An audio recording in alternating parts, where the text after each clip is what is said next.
Ya, pertama tentu menghadapi ketidakpastian global akibat dari peperangan mulai dari Ukraine yang belum selesai, kemudian kemarin kena COVID, diikuti dengan climate change, La Nina dan El Nino, dan sekarang juga eskalasi di Timur Tengah, tidak hanya berhenti di Gaza tapi mulai dengan Libanon. Dan ketidakpastian ini bagi Indonesia yang paling penting itu fluktuasi daripada harga komoditas, baik itu pangan maupun energi, untuk bisa diabsorb oleh pemerintah. Ini berbeda dengan negara yang sudah maju, di mana harga-harga kenaikan komoditas itu bisa di-pass through ke masyarakat. Nah, Indonesia, negara yang masih kelas menengah ini, itu tidak bisa. Jadi kita betul-betul memfungsikan anggaran pemerintah sebagai shock absorber. Sehingga dengan demikian tentu satu, kita ekonomi yang sifatnya untuk menjaga daya beli itu juga dijaga dengan besar oleh APBN. Subsidi energi dan subsidi listrik itu across the board, dari desil 10 sampai 90 menikmati. Dan itu dananya relatif besar lah, 330 triliun sendiri. Kemudian tentu kita punya beberapa program buffer seperti Bansos, PKH, BN, PPNT, PIP, kemudian juga untuk BLT langsung. Nah, sedangkan untuk kesehatan itu salah satu juga yang menjadi capaian, karena dana kesehatan itu di-cover oleh pemerintah dalam bentuk BPI, iuran subsidi yang diberikan oleh pemerintah yang bayar iurannya. Nah, ini lebih dari 90 juta masyarakat. Jadi artinya masyarakat untuk urusan kesehatan ditanggung pemerintah, sehingga daya belinya bisa digunakan untuk hal-hal yang lain. Demikian juga pemerintah akan mendorong kartu Indonesia Pintar untuk siswa dan kartu Indonesia Pintar untuk kuliah. Nah, ini sangat membantu meringankan beban masyarakat untuk kesehatan maupun pendidikan. Sehingga masyarakat punya daya beli, punya kemampuan untuk konsumsi. Nah, konsumsi ini yang sekitar 54% daripada ekonomi kita bergantung pada konsumsi. Nah, ini yang harus dijaga agar optimisme daripada masyarakat untuk konsumsi di dalam negeri itu penting untuk dijaga, karena ini akan mendorong pertumbuhan ekonomi juga.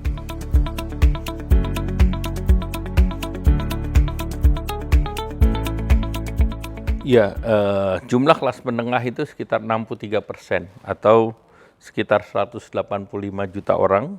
Dan tadi ada program-program berskala yang dilakukan pemerintah. Jadi fondasi awalnya tentu subsidi energi, kemudian tentu beberapa program khusus kelas menengah, itu jaminan untuk pekerjaan jam sostek, jaminan BPJS Ketenagakerjaan. Salah satu ada yang namanya unemployment benefit atau jaminan kehilangan pekerjaan. Nah, itu disediakan juga oleh BPJS. Kemudian program kredit usaha rakyat, terutama untuk mereka yang akan menjadi entrepreneurs. Nah, pemerintah mengeluarkan dana antara 280 triliun sampai 300 triliun satu tahun dengan subsidi bunga. Jadi masyarakat membayar hanya 6%. Dan dari KUR itu sendiri yang menerima satu tahun itu sekitar hampir 2 juta orang, 1,2 sampai 2 juta in average per tahun. Dan kemudian juga bagi perbankan resikonya ditanggung oleh Askrindro dan Jamkrindro. Sehingga non-performing loan dari sektor yang didorong oleh pemerintah ini NPL-nya relatif kecil, kurang dari 2%. Dan program ini menjadi bantalan pada saat COVID. Karena pada saat COVID bahkan interest-nya pun ditanggung pemerintah, jadi interest nol. Di setahun menjelang COVID berakhir kita naikkan menjadi 3%. Jadi ini bantalan yang sifatnya sektor produktif. Nah, kemudian pemerintah pada waktu COVID juga meluncurkan kartu prakerja, itu juga menjadi bantalan untuk retraining dan reskilling, sekaligus membuka market pelatihan. Jadi masalah pendidikan itu tidak sepenuhnya pendidikan formal perguruan tinggi, kemudian juga vokasi, kemudian juga akademi, tetapi ditambahkan pasar pelatihan. Yang sebelumnya pasar pelatihan itu relatif kecil dan terbatas, dan pemerintah menggelontorkan dana sehingga 18 juta masyarakat bisa menikmati retraining dan reskilling ini. Dan dari feedback yang kami dapatkan, itu hampir 20% orang switch job atau bisa berganti pekerjaan, kemudian sekitar 13-15% mereka bisa memulai sebagai UMKM, sebagai wirausaha baru dari hasil pelatihan dari Kartu Prakerja tersebut.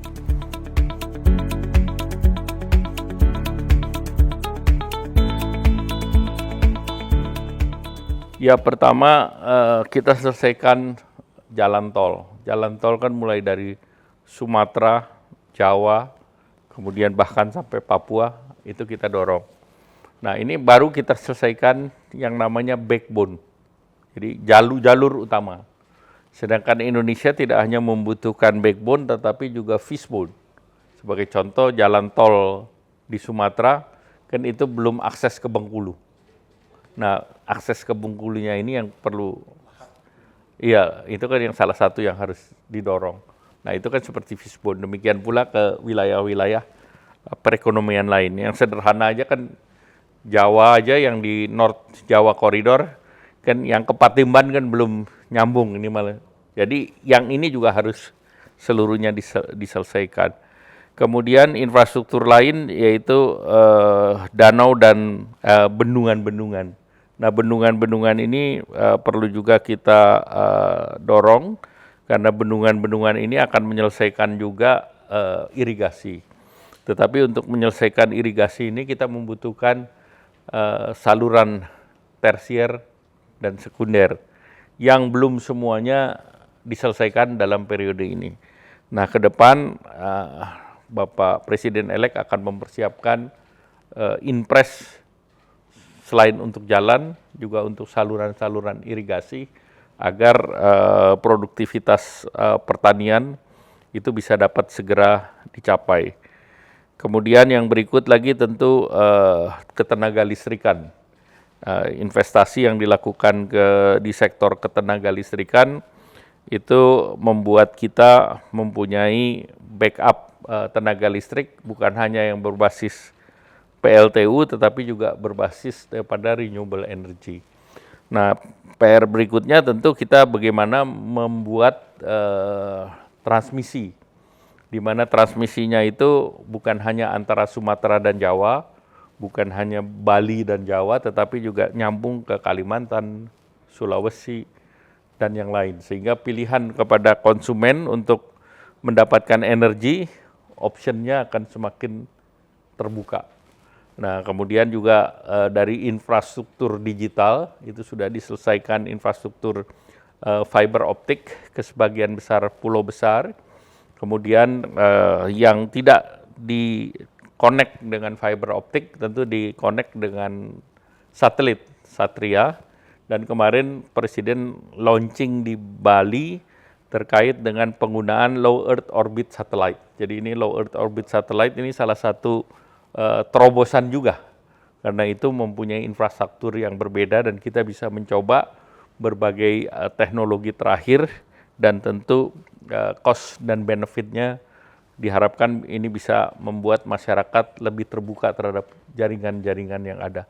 Yang lain, infrastruktur tentu kita sudah membangun 22 kawasan ekonomi khusus yang akan ditambah lagi dengan 7 kawasan ekonomi khusus. Kawasan ekonomi khusus itu tidak hanya murni untuk industri atau hilirisasi, tetapi kawasan ekonomi khusus untuk kesehatan. Kemarin yang di Bali itu udah hampir 80% siap. Insya Allah tahun depan Januari Februari rumah sakit dan klinik-klinik termasuk stem cell research itu bisa tersedia di sana. Kemudian kita juga sudah membuka kawasan ekonomi khusus di Batam untuk rumah sakit Apollo yang dari India bisa beroperasi di sana, sehingga Batam ada world class hospitalnya. Kemudian juga pengembangan kawasan digital di Nongsa yang per hari ini sudah 80% terisi dan hari ini juga ekspansi lagi 23 hektar karena data center itu menjadi backbone untuk digitalisasi karena di situ juga ada data center untuk artificial intelligence yang membutuhkan energi lebih tinggi, membutuhkan pendingin atau air juga lebih banyak dan juga membutuhkan renewable energy untuk menjadi kunci. Nah, kebetulan di Batam pengembangan 4 gigawatt renewable energy berbasis solar itu disiapkan dan pemerintah Singapura siap untuk offtake 2 gigawatt. Jadi sebetulnya ini beberapa proyek yang hampir seluruhnya di pipeline. Kemudian PSN-PSN lain yang kita ketahui untuk hilirisasi hampir seluruhnya menggunakan fasilitas PSN dan realisasinya adalah ekspor kita yang di 2017-an sekitar 4 billion. Per hari ini kita sudah tembus di 32 billion US dollar dan kita sudah membukukan sebagai negara penghasil nikel nomor 1 di dunia. Dan ini menjadi backbone untuk renewable energy dan ekosistem daripada EV baterai.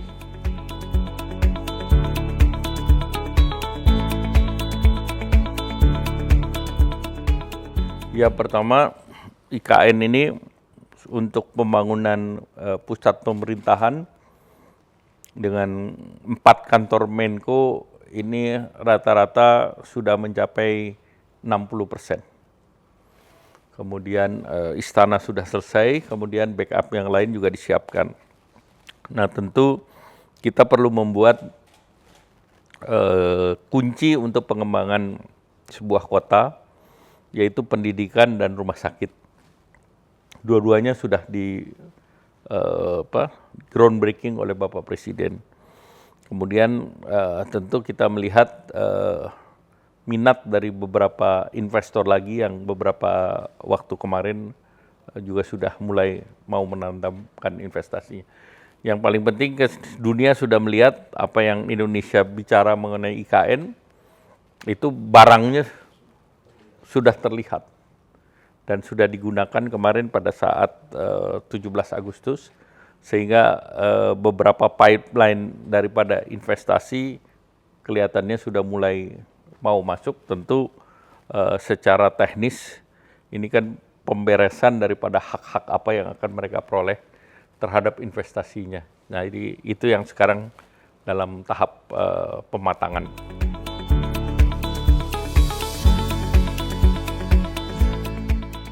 Pada IKN itu akan membuat dan menjadi center gravity untuk pembangunan Indonesia secara lebih merata antara wilayah timur dan barat, antara tengah dan barat.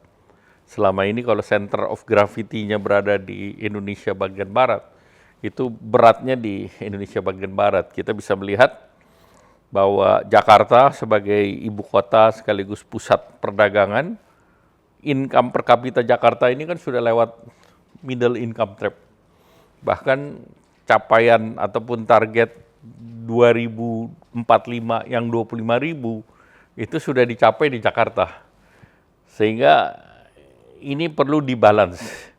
Karena kalau enggak, aglomerasi ini tidak hanya di Jakarta, di 10 kota besar di Indonesia, dia akan terus berkembang. Nah, sedangkan kita butuh pemerataan pembangunan. Oleh karena itu, dengan center gravity yang baru, diharapkan Indonesia sentris ini bisa lebih dicapai.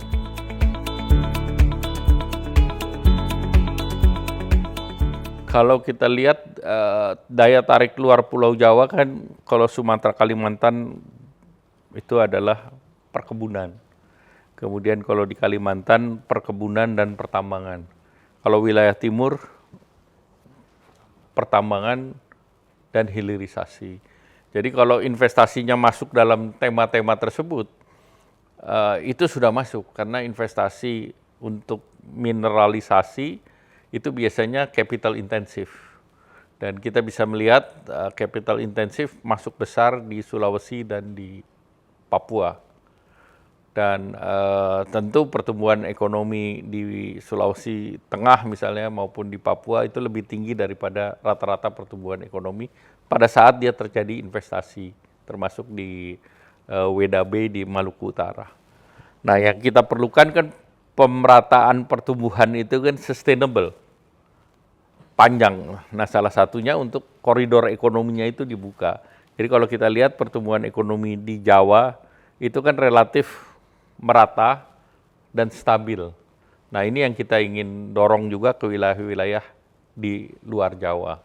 Tetapi kita tidak bisa menghindari bahwa industri yang dikembangkan di sana itu basisnya adalah kapital.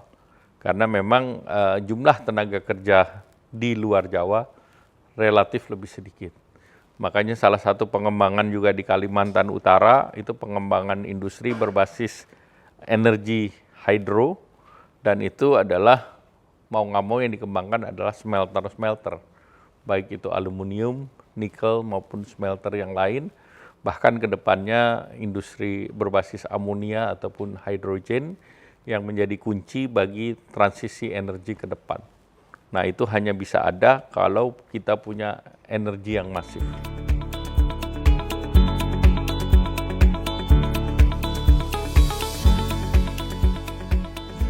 Contoh penghiliran ini kan yang di Gresik. Kemarin sudah adanya copper smelter, maka ada investor masuk untuk bikin copper foil. Nah, copper foil ini kan sangat dibutuhkan untuk kabel, karena biar bagaimana dibungkus copper foil. Nah, ini yang kita harapkan bisa terus bertambah industri hilirnya, itu dengan special economic zone yang ada di Gresik. Jadi ini satu persatu sudah mulai masuk. Ya.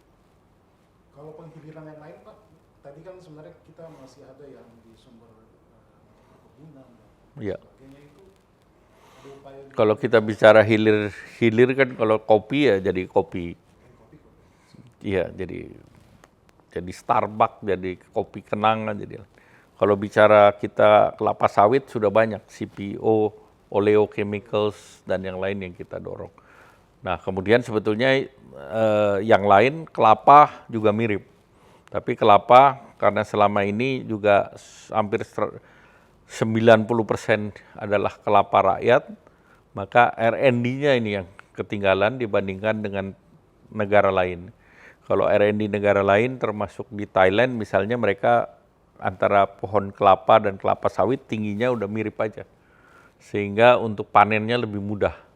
Padahal kelapa itu minyaknya dan turunannya harganya jauh lebih tinggi dibandingkan sawit. Dan juga ini sangat penting juga misalnya untuk industri konsumen kecap dan sebagainya kan harus pakai kelapa, bukan pakai gula biasa. Nah, hal-hal ini yang terus harus dilakukan oleh Indonesia. Kalau kita bicara kakao menjadi coklat industrinya sudah tumbuh dan besar, tapi karena kebunnya nggak nambah, terpaksa kita import lagi. Jadi hilirisasi ini satu-satu harus istilah Jawanya diikutin satu-satu. Nah, tentu yang sekarang juga harus menjadi perhatian kita adalah hortikultura. Nah, hortikultura kan kalau kita bicara nanas udah dalam packaging, kita juga salah satu global player. Bicara pisang, kita juga sudah bisa mengekspor. Nah, ini satu-satu harus didorong sehingga hilirisasi dan nilai tambah ini terus berkembang di Indonesia.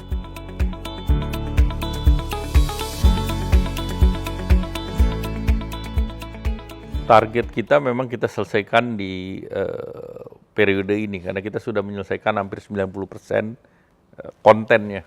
Jadi yang kontennya sebetulnya apa yang mereka minta ke Indonesia kita sudah kasih. Yang belum adalah yang mereka belum terima dari apa yang Indonesia offer. Satu, mengenai bea keluar, mereka berharap itu tidak diterapkan, tetapi kita menerapkan bea keluar itu sebagai sebuah kebijakan untuk commodity balance ataupun balancing dari supply and demand. Karena kalau kita tidak membalance supply and demand, pada saat market harga jatuh, toh negara lain tidak peduli. Kita yang harus menjaga komoditas tersebut. Kemudian yang kedua terkait dengan transformasi perpajakan di digital transfer. Jadi produk software dan yang lain kan sampai sekarang kan memang tidak dikenakan pajak untuk transmission digital. Tetapi kita memasukkan sesuai dengan RCEP bahwa apabila WTO menentukan hal yang berbeda, maka kita ikut WTO. Nah, mereka tidak mau. Mereka maunya ini final saja, tidak mau ada perubahan apa-apa. Kemudian yang ketiga, ya biasalah yang selalu ribut urusan import. Bagi mereka Indonesia ini adalah sebuah negara yang kejelasan regulasi importnya menimbulkan ketidakpastian. Terutama kan mereka import, yang mereka sebut import Indonesia itu hortikultura, apple, anggur, dan yang segitu. Yang sering menjadi persoalan dengan karantina. Nah, mereka ingin, kalau mereka ingin ada masuk anggur, masuk apel ke Indonesia, mau masuk 100, importir Indonesia minta 100, kasih 100. Nah, kalau Indonesia kan kadang-kadang kurang dari itu. Nah, itu yang mereka minta kepastian. Sebetulnya secara ekonomis, value-nya tidak besar-besar amat. Nah, kita kan ingin melihat market Eropa yang dibuka lebih besar. Jadi Eropa itu terbuka sangat lebar dan luas ke Vietnam. Sehingga ekspor Indonesia kan ekspornya kira-kira 46% dari kita punya GDP. Sedangkan Vietnam tuh udah hampir 80% dari GDP-nya mereka. Tetapi mereka punya ekspor juga ke Eropa itu lebih dari 1,5 kali Indonesia. Itu karena pasar yang terbuka. Demikian pula ke Amerika. Nah, kita ingin kalau ini selesai, ekspor sepatu kita, ekspor tekstil kita tidak kena biaya masuk 20 sampai 30 atau bahkan 40%. Kalau Vietnam 0. Jadi kalau sesama sepatu yang dibuat di Indonesia, itu kalau dari Vietnam 0, dari Indonesia 20%. Ke Amerika juga gitu. Nah, itu yang kita harus ke depan untuk membuka pasar harus kita hindari. Karena salah satu tekanan terhadap industri di Indonesia juga karena kita kena penalti harus bayar mahal kalau kita mau ekspor ke Vietnam atau ke Amerika Serikat. Kalau sawit kita nggak terlalu mengharapkan pasar Eropa. Kalau sawit untuk fast moving consumer good nggak ada masalah. Yang mereka persoalkan untuk energi. Padahal energi pun kita nggak pernah ekspor. Ya, artinya kan kalau energi kita nggak ekspor ke Eropa. Cuman mereka mau melarang itu hanya untuk semata-mata mengerem lah dalam negosiasi atau dalam global trade Indonesia. Karena kalau bagi kita yang untuk sawit, untuk energi, kan kita sudah punya program biodiesel dalam negeri yang sudah bisa menyerap 12-13 juta kiloliter per tahun. Nah, itu hal-hal itu yang mereka selalu merasa puzzle karena kita punya berbagai kebijakan yang ya dalam tanda petik bikin pusing mereka.